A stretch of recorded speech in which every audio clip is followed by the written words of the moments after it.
Hi Sam, Hey Claire, how are you? How are you doing?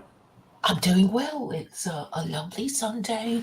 It's bank holiday Monday tomorrow in the Wow. UK. Oh, okay. Uh, The eh, last bank holiday of summer, as oh you yeah. can imagine. Wow. Maybe it could be a sort of it could be sort of like a harbinger. Who knows? But can, can you tell me how's my mic sounding? Am I too loud or am I okay? Um, you're coming across loud and clear. You're a bit echoey, but I can hear you. Okay, all right. Let me raise the level just a little bit. Here, okay. Hey, here we go. All right, that should be good. Anyway, Claire. Oh my goodness, Claire. Hey, What have you got? you like my bracelet? It's jade. I bought it in Nepal. Oh It's real wow! jade. Yeah, when I went trekking in the mountains in the Himalayas in on Annapurna, I bought a bunch of bracelets, but this one I like. It's kind of That's a impressive. I yeah. like it. I like it. Yeah, it's jade is supposed to be sort of like one of those chakra stones that make you feel good. You know, you're supposed to feel you know, a tranquil when you wear it. Right. Yeah, I know the Chinese wear it Yeah, like a kind of talisman. So. yeah, that's true. Mhm. Anyway, Claire, Oh. Oh. a What I news? What news? yeah a it looks like It looks like what I suspected would happen is happening. You know, if they're not backing off. The Biden administration is desperate. Its back is against the wall, especially now after the BRICS summit, where we know that Iran and Saudi Arabia have joined, and they're going to be officially included in January. But in essence, it's they've already joined, and the alternative financial system to the dollar and the SWIFT system is under the under the radars is already functional. It's not. It's just Mhm. obviously not going to be publicized in order not to provoke, direct conflict because the maniacs, the satanic, demonic maniacs in the West, do start wars over these things, and the theaters of war that are the potential theaters of war around the world are ready to ignite, and they can just easily ignite them. The stage is set for them. But what I assumed would happen is happening.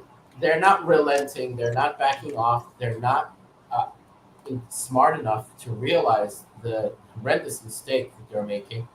And I think this is prophetic.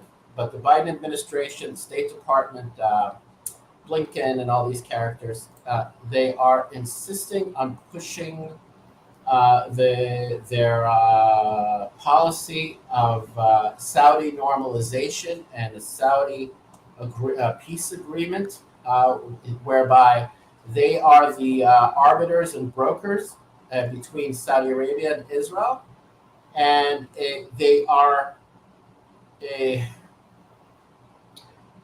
are throwing us under the bus. They are selling us short. They are selling us down the river. They are pressuring Israel now, and they are telling Israel, you don't assume that you will not have to give up major concessions to the Arab, so-called the Palestinians, what have you, what the interlopers, the whatever you want to call them, So, the wanderers that wandered in here so over time. you're saying America will be forcing you to, sorry, Yeah, because of BRICS in yeah. inviting these six countries to join, Israel will be asked to be nicer to the No, Palestinians. Is that it's what you're not. saying? No, it's not about being nice. It's about making the cardinal error that even our supposed ally and best friend from the previous administration made, which ended up costing him tremendously. Yeah, I'm putting the link in the private chat. I want you to see that they're not relenting, they're not backing down, and they're going to push this through now, or they're going to try to push this through, and it's going to be their undoing, just as it was Trump's undoing. I mean, there is no forgiving this. This is not, a decision that we make. It's not a decision that any mortal man is making now. This is the time it's the time of retribution. It's also the time of redemption. And the Americans under the Biden administration are digging their own graves. And it's not even a veiled threat. It is a threat. It's a divine threat. I am making a threat. In the name of God, I am making a threat because I know it is credible. Here, I'll do the Trump, to be precise and and reduce it to the absolute 100% pure truth. This is where the Biden administration buries itself. Yeah. Yeah, that's it. Again, so on YouTube, but you can also, if you want to play it, you can play it. But that's the point. And now in the most conspicuous of timing, after the Saudis, made good on their threats from months ago, the Americans are now. What's the point? You've lost Saudi Arabia, right? To the BRICS. Now you want to pull them back in by doing what? By doing what I suspected and feared the most. By throwing Israel under the bus. Israel is meaningless to the United States and to the Biden administration if it's at the cost of their dollar hegemony and if it's at the cost of their supremacy worldwide financially. That's fading. Okay, you can play that. Go ahead, play that. Mm-hmm. You can share the audio. Yeah. The Biden administration told the Israeli government last week that it would have to make significant concessions to the Palestinians as part of a possible mega deal with Saudi Arabia that includes normalizations between the kingdom and Israel, according to the news site Axios. The report cited 4 U.S. officials in a source briefed on the issue. According to the report, Israeli Minister of Strategic Affairs Ron Dermer visited Washington last week for talks at the White House and State Department over the deal. While there, U.S. Secretary of State Antony Blinken told Dermer that the Israeli government is misreading the situation if it thinks it won't have to make concessions to the Palestinians. Reaching a deal that includes a Saudi-Israel peace agreement will be a historic foreign policy achievement, and as such, the Biden administration is pushing for a deal before the upcoming U.S. elections. The BRICS economic bloc has revealed plans to welcome Iran, Saudi Arabia, and 4 other countries as new members, expanding its reach beyond its original boundaries. Originally established in 2009, BRICS emerged as a platform of emerging market economics to amplify their collective voice on the global stage. This expansion further underlines its ambition to represent the developing world and the global south in the international affairs. Okay, that's enough, Claire. Done deal. Israeli goalkeeper Daniel Peretz has officially secured a significant deal.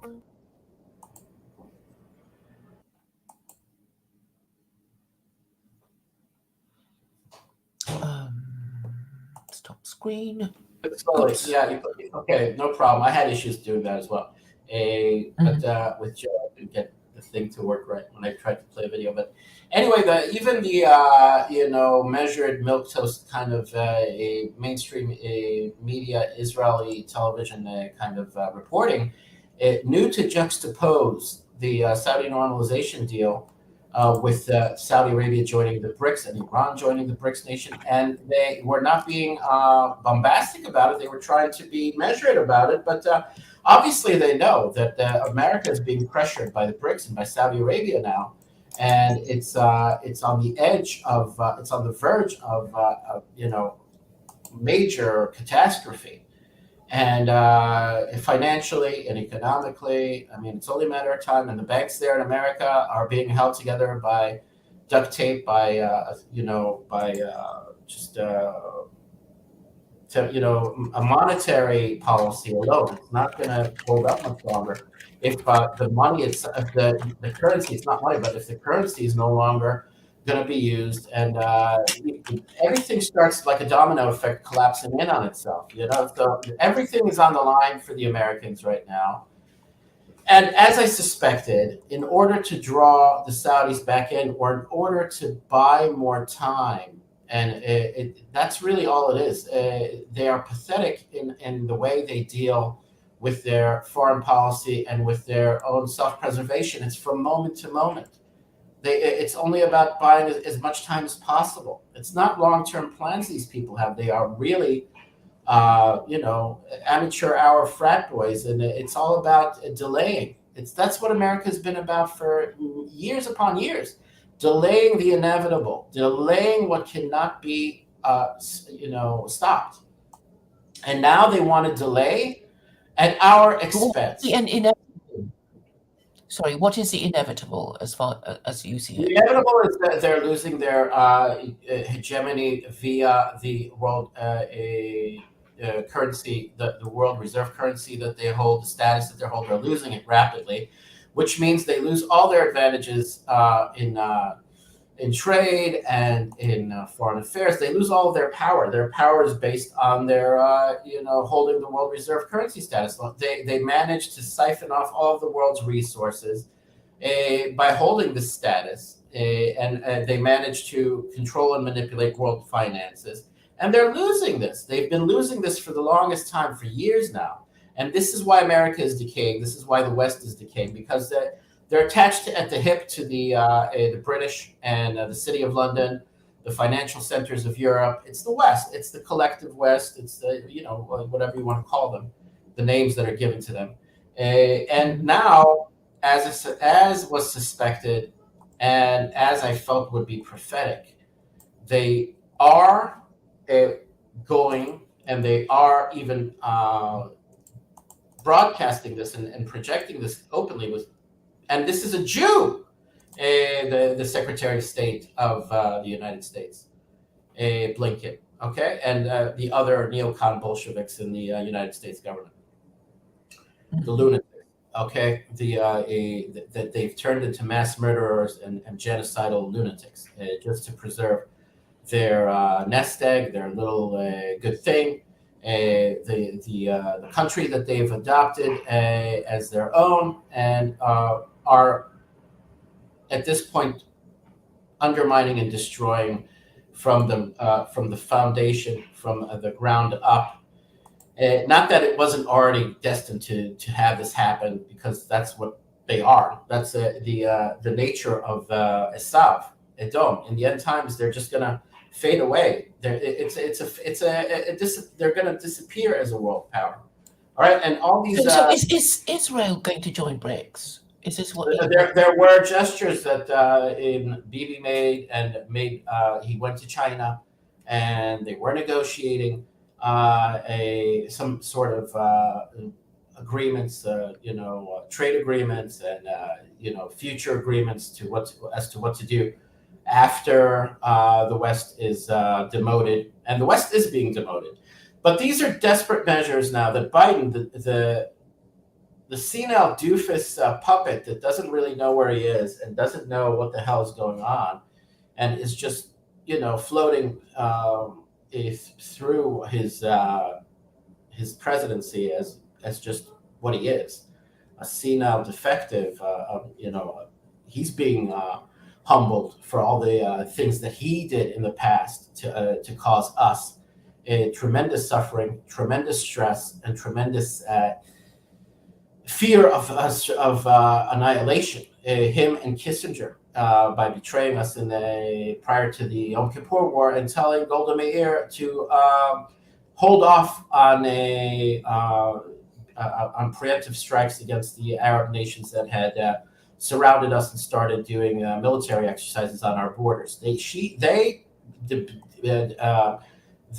betrayed her, and they deceived her, Kissinger and Joe Biden, by coming there as envoys and telling her, do not strike first, and if any hostilities erupt, wait to be attacked first. Why?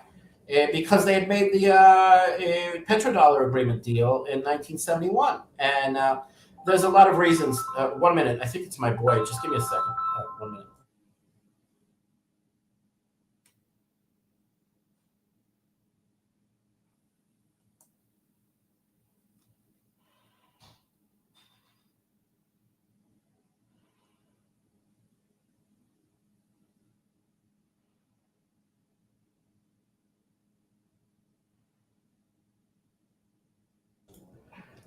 No, it was the doctor. The doctor is calling to check up on me. Anyway, right. Anyway, it doesn't matter. But the point being is that, again, it's Joe Biden very auspiciously in a compromised situation that he's in, where the whole world, him and his entire family has been exposed for the corrupt pieces of dog shit that they are, corrupt career politicians. And now he's put in a situation where he's a puppet president, but the people pulling his strings are desperate. Their backs are against the wall. They're afraid of what can happen, the ramifications of Saudi Arabia really joining the alternative financial system that the BRICS have set up already, and the consequences. So they are doing what I feared they would do. All right, they're pushing the Saudi normalization deal, and they are going to use all of their leverage, all of their ability to pressure Israel to buckle and to surrender. And that means what happened during the Bush presidency, which is surrendering the Gaza Strip and surrendering the settlements there. But this is worse. This is far worse. They'll expect Israel to surrender Jerusalem. They'll expect Israel to surrender Judea and Samaria. Heavy concessions. They'll demand the recognition of a Palestinian state, two-state solution. I'm not worried. I'm not worried for us. I'm not afraid for us, for the Jews living in Israel. I'm afraid for the world, because this is prophecy. This is the valley of Jehoshaphat from the book of Joel, the prophecy of the judgment of the nations. Okay, and America is still holding the baton of the ruling hegemony. All right, and this includes the Europeans along, and also the Saudis, all the world, all the nations that are included in this attempt to make us fold, to make us surrender, to make us compromise our sovereignty and surrender our ancient homeland. In this time is almost a guarantee of their being annihilated in every way, shape imaginable, every form and every way and shape imaginable. And this is coming. All right, this was the trick. This is the trigger. This is the prerequisite. Just the attempt, just the beginnings of the utterances of it,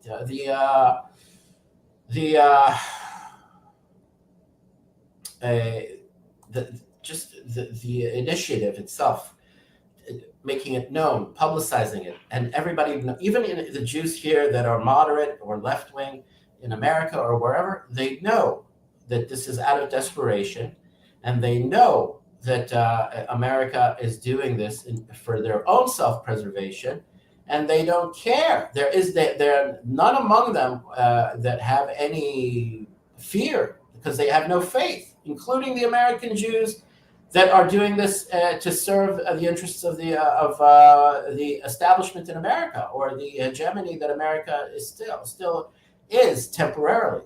But they'll have a terrible, terrible fall soon. And I have confirmation of this, and this is not an empty threat. This is coming now. We are weeks away from it now, just by virtue of America doing this, or the government there, the illegitimate government, the usurpers, the criminals, the deep state, whatever. The American people are being dragged into this, and they're powerless to stop this. Just the same way, and I'm saying this as someone who felt really bad for it having to happen. But I warned Trump, and through Alex Jones and through others, and it fell on deaf ears. And I told him, do not pursue any peace agreement whereby Israel has to surrender territory to the so-called Palestinians. It will be your undoing. And it was. And these were statements my rabbi made, Rabbi Nir Benalti. I was speaking in his name. He said, he warned him, the minute you start with concessions of land and forced, peace agreements, you'll have a terrible fall. You won't be reelected. And who in the world amongst the right-wing Jews of Israel or the believing religious Jews of Israel it would purposefully want somebody like Joe Biden, who we know betrayed us? Anyone who has a memory of what was done knows. And Golda Meir said it. She started chain smoking. She died of lung cancer. And just before she died, or after the war, she said, not before she died, but she kept on saying this. After the war, I fear that the Americans betrayed us. She said it to her government, to her administration at the time, the people around her, Moshe Dayan and all the others. She said it. She said, and it's recorded on record. I fear I don't want to believe that the Americans betrayed us, but I fear that's what they did. They deceived us, and they wanted to give us to feed, feed us a defeat or humiliation, to put us under their thumb, to make us more pliable, to make us more of a client state, to make us, under their satellite state, under their influence, even more so. Why? Because they get the control, and then they can arrange whatever with the Arabs. And over the decades, things developed the way they did. But in all honesty, it's not as difficult to comprehend as it once was. But we know now because it's obvious. Even you saw the news itself, editors of the news juxtaposed the BRICS arrangement that the Saudis came to right after the report on the Saudi normalization deal that the Americans are trying to push through or force. Bibi Netanyahu and his government right now have no real desire for Saudi normalization because they're not stupid. They see that the whole power structure of the West is falling apart. Why should we negotiate in any good faith with a power that's fading and that could easily is betraying us, that it can easily turn on us, and it is turning on us with a big stupid senior citizen grin, that Joker fixed smile that the idiot has. I don't feel sorry for him or his family or Hunter Biden or any of these people. These are criminals. These are corrupt career politicians that are in the pockets of the cabal. They're in the pockets of the deep state. They're in the pockets of the real establishment behind the facade of the leadership, the political class, whatever. They are. People in America are calling them despicable. Why should any Israeli in Israel now, or any Jew in America now, after seeing how the senile dementia idiot, reacted to the Maui fires and how he delayed his arrival there, so many called him a despicable old bastard. Why should we put ourselves in this man's hands, and he's not the real leader, or in his entourage's hands, all the people, the Obama people, that are pulling this idiot's strings, this puppet strings? Why should we trust them at all? Why? We shouldn't. Now, but they are doing what I feared they would do. They are pressuring Israel. They are putting Israel in a position that we sacrifice our security, we sacrifice our sovereignty. Again, they were the ones that funded the protests via the National Endowment for Democracy, the State Department organization front group, and other front groups that the Gulf Arab states were funding to keep their grip on our government via the Supreme Court, the leverage they had on us. via the Supreme Court, a Freemasonic temple that's unapologetic and unabashed, Satanism in our sacred capital, hovering over our parliament, literally, and on a higher altitude, just hovering over it and controlling it. And we have our left-wing idiots here that are close to the cookie jar, thinking that their status will be reduced if the Supreme Court is knocked down a few notches and demoted. And maybe they're right, but they're assholes. They're traitors. They're Benedict Arnolds. And now the rest of the left that's moderate, or the useful idiots amongst the mostly Ashkenazi Jews here, the European-centered, compromised, beaten down, sort of, what you want to call them? They're diminished. They themselves admit that their experiences in Europe have diminished their faith and diminished their pride and diminished their identity. And so they are more focused on being Eurocentric and being, in the gravitational pull of the West and of Europe and all that. That's what they are. That's why they protest. Okay, they have no faith and they have no confidence. And when you talk about messianic prophecy and a Messiah, that immediately that's like a cringe to them. Oh God, don't talk to me about that. They won't use the name God. They say, oh, you're messianic. Oh, you're a messianic. Get me away, get away. That's what they're like. That's what they're about.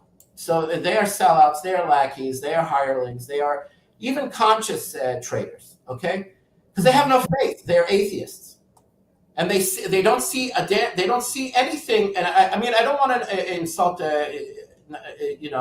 European Jews of European backgrounds, Ashkenazi Jews. They're loyal ones, they're good ones, they're patriotic ones, they're right-wing ones, they're whether religious or traditional, no matter. Would you say they're more likely to be corrupt because they have closer contact with? Yeah. I mean, the power structure, they are dependent on the Western power structure. They put all their faith in that, okay? They put all of their beliefs as far as they don't have real Jewish beliefs. They mock it. They hate it. They resent it. The left-wing progressive atheist types that are in the power structure that are close to the cookie jar. And it's not a sweeping indictment of Ashkenazi Jews. I think that Ashkenazi Jews are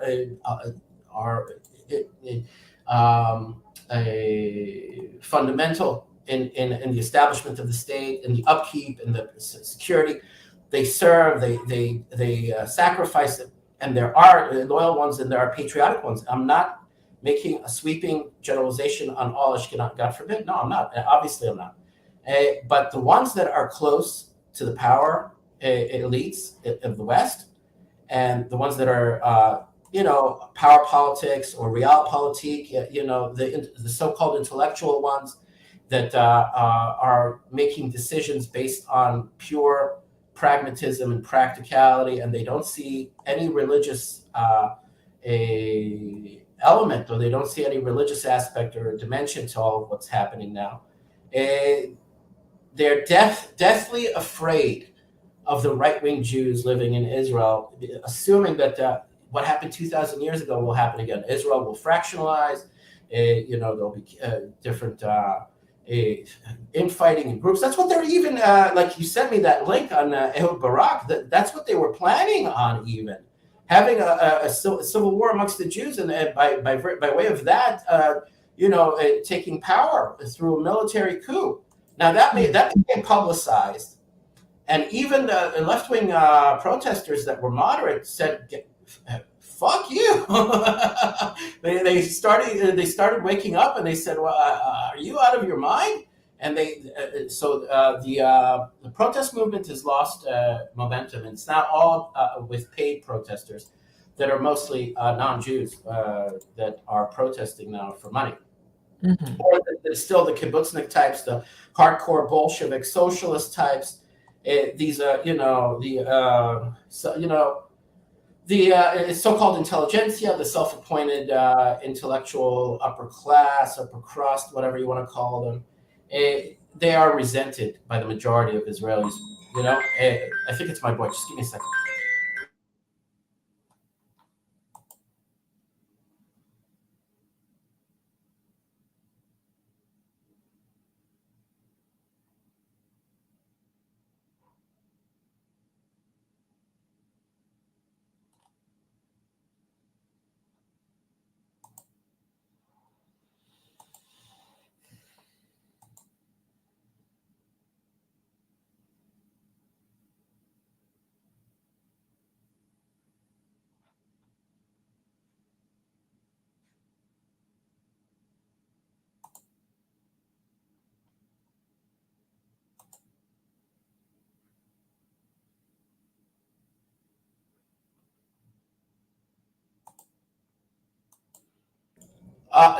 Yeah, sorry, Claire. That's my son. He's we arranged to meet at the beach, and so I'm gonna have to go. But yeah, this is a quick update. The point I wanted to make is that really, warning. I mean, no more warnings.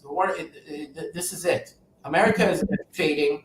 The West is fading, and now they want to throw Israel under the tracks and sacrifice us in order to buy a little bit more time. It's not about even preserving long-term a status as a hegemons or it's just buying them a little bit more time. The Saudis are dead set against